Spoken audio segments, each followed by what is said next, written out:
오늘 우리에게 주시는 하나님의 말씀은 레위기 5장 1절에서 6절까지 말씀입니다. 제가 본문 말씀을 봉독해 드리겠습니다.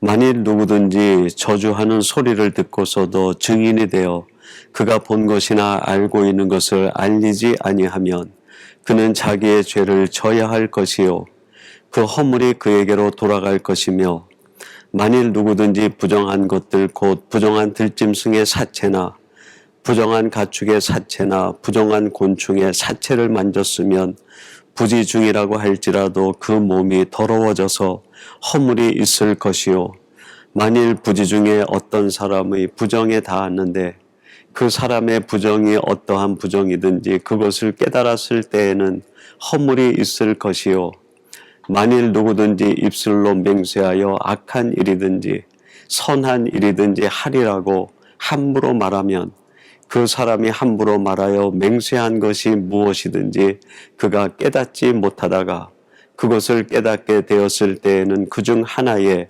그에게 허물이 있을 것이니 이 중 하나에 허물이 있을 때에는 아무 일에 잘못하였노라 자복하고 그 잘못으로 말미암아 여호와께 속죄제를 드리되 양떼의 암컷 어린 양이나 염소를 끌어다가 속죄제를 드릴 것이요 제사장은 그의 허물을 위하여 속죄할지니라. 아멘. 오늘 주일은 주신 말씀 레위기 5장 1절에서 6절 말씀을 갖고 부지 중에 지은 죄라는 제목으로 하나님의 말씀을 전하도록 하겠습니다. 2020년 대학교 교수들이 모여서 발간하는 대학 신문에서 그 해를 돌아보며 사자성어를 정했는데 아시타비라는 말로 정했습니다. 그 말의 뜻은 나는 옳고 너는 틀렸다라는 뜻입니다. 오늘 이 세상이 자기 중심적으로 변질되고 가치관과 사람과의 관계가 심각하게 파괴되어 있음을 보고 모든 사람들이 나는 옳고 너는 틀렸다라는 생각에 사로잡혀 살아가고 있는 것을 보면서 아시타비라고 하는 단어를 그 해에 사자성어로 정했다라고 이야기합니다. 여러분, 오늘 우리가 살고 있는 세상이 너무나 혼란스럽습니다. 사람과의 관계는 파괴되어 가고 가치관이 혼란스럽고 정확한 진리나 기준을 세우기 어려운 때에 지금 우리들은 살고 있습니다. 이러한 때에 우리 크리스찬들은 세상과 사람들에 대하여 춘풍, 추상 같은 삶을 살아야겠다 하는 생각이 듭니다. 춘풍, 추상이라고 하는 사자성어는 중국 명나라 때 홍자성이라고 하는 사람이 책은담을 썼는데 거기에서 대인춘풍, 대기추상이라고 말한 것에서 시작되었습니다. 그 뜻은 사람에 대하여는 봄바람같이 부드럽게 해야 되고 자신에 대하여는 가을 서리처럼 엄격해야 된다 하는 뜻입니다. 여러분, 우리 크리스찬들이 이 세상에서 어떻게 해야 소금의 역할을 하고 빛과 같은 삶을 살아갈 수 있겠습니까? 그렇습니다. 대인 춘풍 같고 대기 추상 같은 자세를 유지해야 됩니다. 사람들에 대해서는 늘 온유함으로 봄바람 같은 자세로 대하고 자기 자신에 대해서는 엄격한 잣대로 자신의 죄를 드러내고 그것을 스스로 돌이킬 때 세상 사람으로부터 크리스찬답다라는 이야기를 들으며 살 수 있게 되지 않겠습니까? 오늘 본문 말씀은 하나님께서 이스라엘 백성들에게 속죄제를 드리라 라고 하는 명령을 하시면서 그에 해당되는 죄를 몇 가지로 나열하고 계십니다. 근데 이 속죄제의 대상이 되고 있는 죄들을 가만히 살펴보면 오늘 우리들이 일상으로 살아가는 삶에서 이것이 뭐 죄가 될까 싶을 정도로 착각하기 쉬운 것들, 그러한 것들이 하나님에겐 죄가 되어 반드시 속죄해야 된다라고 말씀하고 계십니다. 그것을 성경은 부지 중에 지은 죄라고 정의를 했고, 이것을 우리식으로 얘기한다고 하면 이게 무슨 죄야 라고 싶은 것, 그것들을 속상하고 그것들을 속죄해야 된다라고 말씀하고 계십니다. 오늘 이 말씀을 함께 살피면서 그러면 하나님은 도대체 부지 중에 지은 죄, 우리들이 생각하기에 이게 뭐가 죄가 될까라고 생각하는 것, 그것을 우리가 알아야 하나님 앞에 낱낱이 고하고 이런 죄로부터 우리를 엄격하게 구별하고 격리해서 살아갈 수 있지 않겠습니까? 그런 의미에서 오늘은 이 주신 말씀을 통해서 우리들이 경계해야 될 부지 중에 지을 수 있는 죄, 그건 도대체 무엇일까 하는 것을 함께 살펴보려고 합니다. 오늘 본문 말씀은 그것에 대하여 세 가지를 이야기합니다. 첫 번째로는 진실을 알고도 외면하는 것, 이것이 바로 부지 중에 짓는 첫 번째 죄라고 말씀하십니다. 오늘 본문 1절 말씀인데 한번 주목해 보시기 바랍니다. 만일 누구든지 저주하는 소리를 듣고서도 증인이 되어 그가 본 것이나 알고 있는 것을 알리지 아니하면 그는 자기의 죄를 져야 할 것이요 그 허물이 그에게로 돌아갈 것이며. 어떤 사람이 진실을 알게 되었어요. 그리고 그 진실을 이야기해야 되는 그 자리에서 진실을 알고도 그것을 이야기하지 않고 외면해 버릴 때, 그것이 바로 하나님 앞에 짓는 죄가 된다고 말씀합니다. 여러분, 우리들이 진실을 알게 되면 그 진실을 드러내는 증인이 돼야 됩니다. 그런데 진실을 알고도 그것을 드러내지 않을 때 내 자신은 하나님 앞에 거짓된 사람이 되고 공동체는 거짓에 만연해가는 세상으로 만들어가는데 이익을 감당하게 되고 이 세상 자체가 하나님이 볼 때 악한 세상으로 변질되어 가는 것을 묵과하는 사람이 되고 맙니다. 그래서 하나님은 우리들이 진실을 알고 그것을 보게 되었을 때에는 반드시 그것을 증언할 걸 명령하고 계시는 것이죠. 여러분, 성경 속에서 이렇게 진실을 알고도 그것을 외면하여 죄인으로 남게 된 사람을 예로 든다고 하면 빌라도를 들을 수 있겠습니다.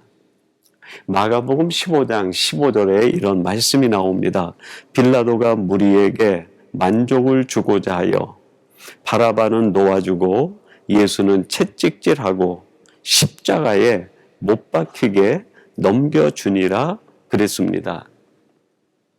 여러분이 빌라도는 예수님을 신문하는 과정에서 예수님의 의로움과 죄 없음을 알게 되었어요. 그리고 오히려 유대인들에게 거짓 모반죄가 있는 걸 알게 되었습니다.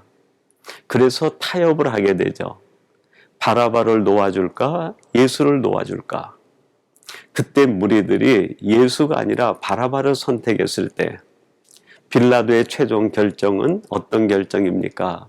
진실을 알면서도 그 진실을 외면하고 바라바를 놓아주고 예수를 십자가에 못 박게 내어줍니다. 진실을 진실로 드러내지 못하고 증인이 되지 못한 거죠. 여러분, 이렇게 진실을 외면했을 때 이 빌라도는 역사에 남는 죄인이 되고 맙니다. 우리들이 매주일 예배를 드릴 때마다 사도신경을 고백하는데 그 사도신경 한가운데 이런 문맥이 나옵니다. 본디오 빌라도에게 고난을 받으사 십자가에 못 박혀 죽으시고, 여러분 매 주일마다 전 세계에 있는 교회가, 신앙 공동체가 이 사도신경을 고백을 합니다. 그 고백하는 가운데 매번 죄인으로 고발되는 사람이 누굽니까? 빌라도입니다. 얼마나 무서운 일입니까? 여러분, 진실을 드러내야 될 자리에 진실을 외면하고 드러내지 않을 때 그것은 그에게 죄가 되어 역사에 남는 죄인이 되고 맙니다.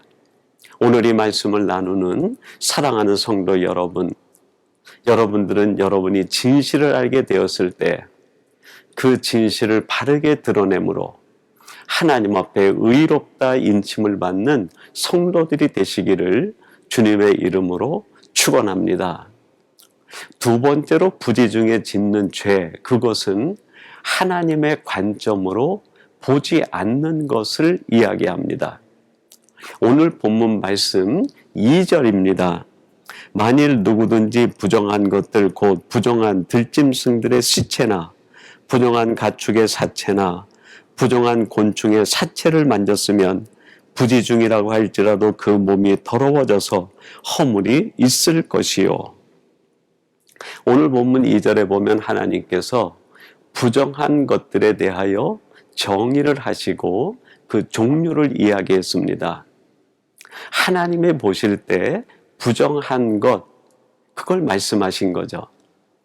하나님이 부정하다라고 하신 그 대상들을 우리 인간들이 볼 때 이게 왜 부정해라고 반문을 제기할 수 있는 종류들도 있을 겁니다. 그렇지만 하나님이 부정하다라고 말씀하셨으면 하나님의 관점에 따라 부정하다라고 받아들이는 것, 그것이 옳은 것이죠.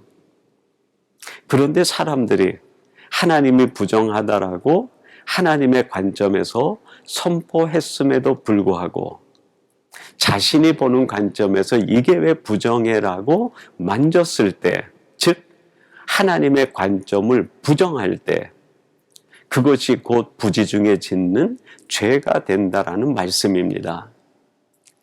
여러분, 우리들은 나의 관점을 쫓아 살아가는 사람이 아니라 하나님의 관점을 쫓아 살아가는 사람이 돼야 됩니다.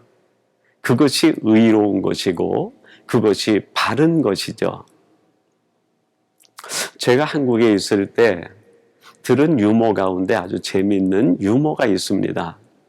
어떤 사람이 그 고속도로를 가다가 앞에 그 속도를 측량하는 그 카메라가 보여서 얼른 속도를 줄이고 규정 속도에 맞게 카메라 밑을 지나갔어요.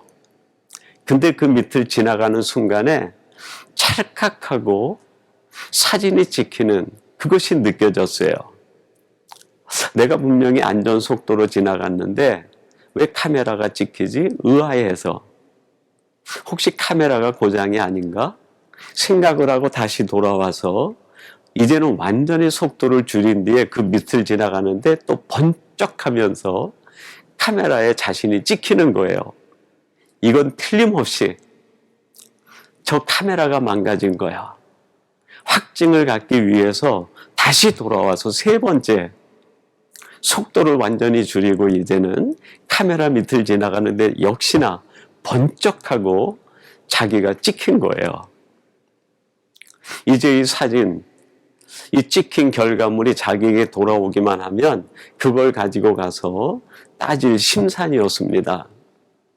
집에 돌아와 며칠 지났는데 그 딱지 벌칙한 그것이 사진이 찍히고 사유가 적혀가지고 집으로 배달이 된 거예요. 3장이 온 거죠.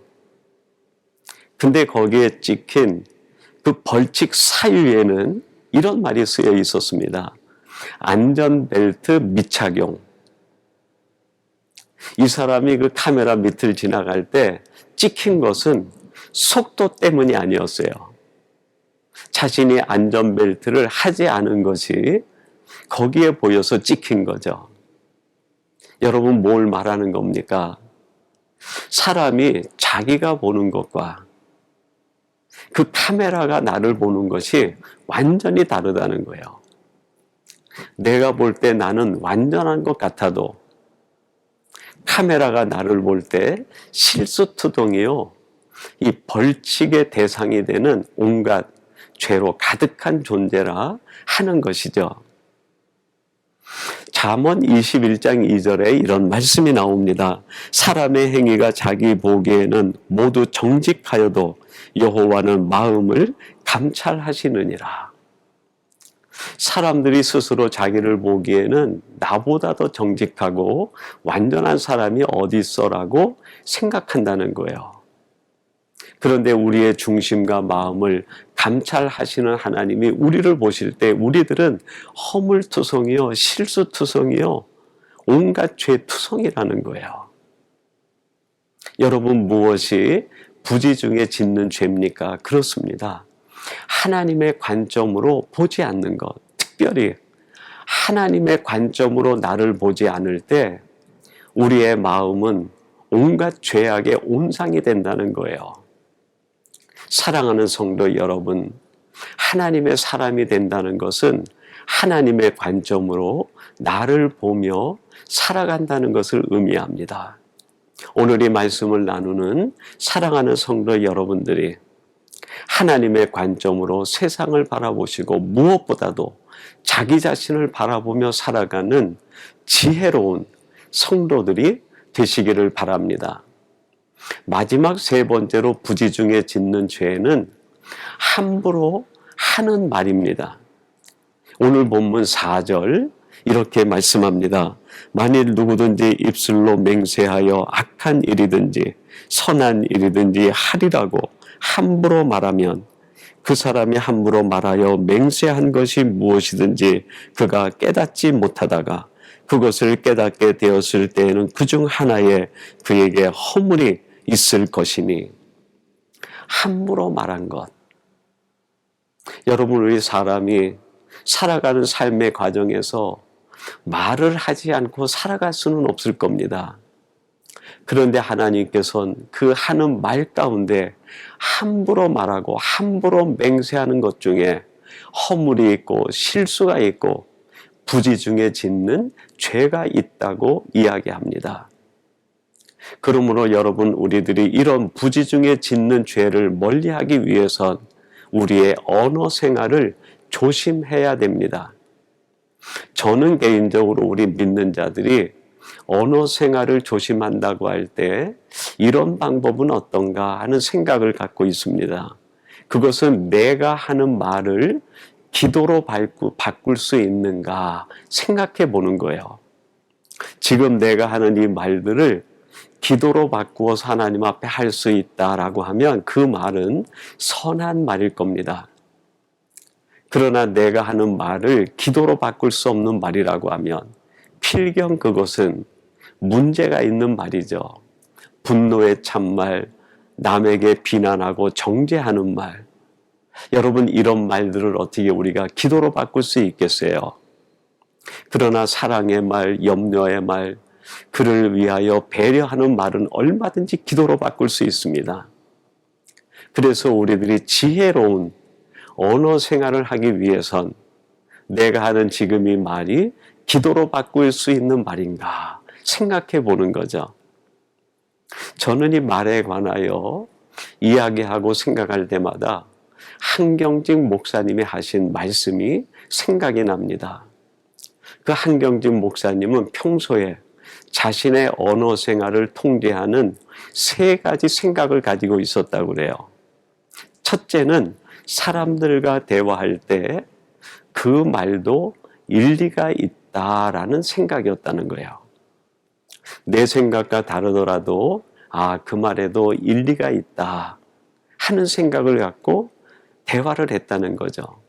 두 번째는 하나님이 하십니다 하는 말이라고 그래요. 어떤 일을 하다가 어려움이 생겼을 때 내 고집을 내세우기보다는 우리 하나님이 하시니 이 일을 하나님께 맡깁시다. 하나님이 하십니다. 세 번째는 다 잘 될 거예요 라는 말이라고 합니다.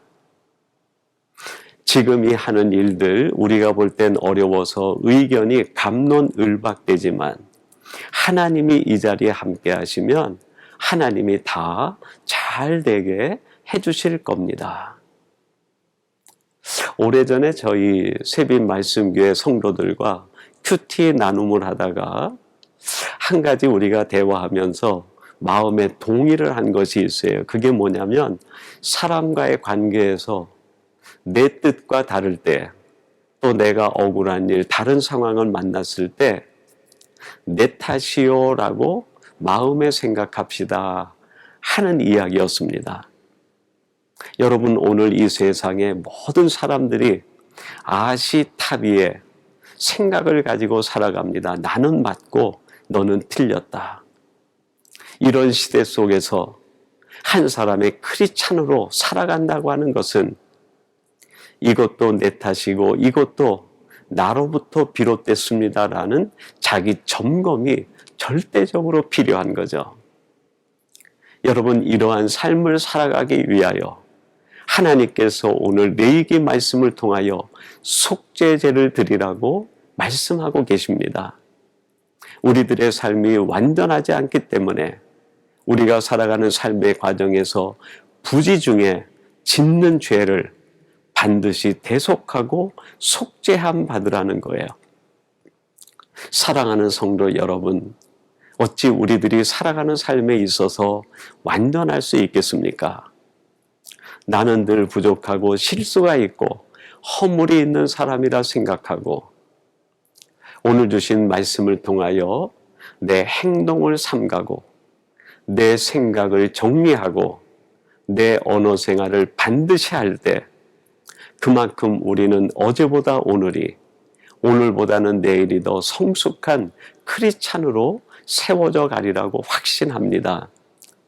오늘 이 말씀을 함께 나누는 사랑하는 성도 여러분들이 오늘 주신 말씀을 마음에 새겨 자기에게 엄격하게 적용하여 살아감으로 인하여 여러분이 매일매일 하나님의 사람으로 성숙해져가는 복된 성도들이 되시기를 주님의 이름으로 축원합니다. 우리 같이 기도하겠습니다. 하나님 아버지, 감사합니다. 오늘 주신 말씀을 통하여 우리들이 살아가는 삶의 여정에서 온전할 수 없음을 아시는 하나님이 부지 중에 짓는 죄를 하나님 앞에 나와 속죄제를 드리듯 그 죄를 하나님 앞에 속함받고 살아가라고 말씀해 주시니 감사합니다. 그러기 위해서 우리들이 늘 하나님 앞에서 우리 자신을 점검하게 하시되 우리의 마음을 점검하게 하시고 우리의 생각을 점검하며 우리의 언어 생활이 반듯할 수 있도록 도와주옵소서. 오늘 이 말씀을 나눈 주의 사랑하는 성도들 모두가 하나님 앞에서 이러한 거룩하고 복되며 지혜로운 성도들 되게 해 주옵소서. 예수님의 이름으로 기도하옵나이다. 아멘.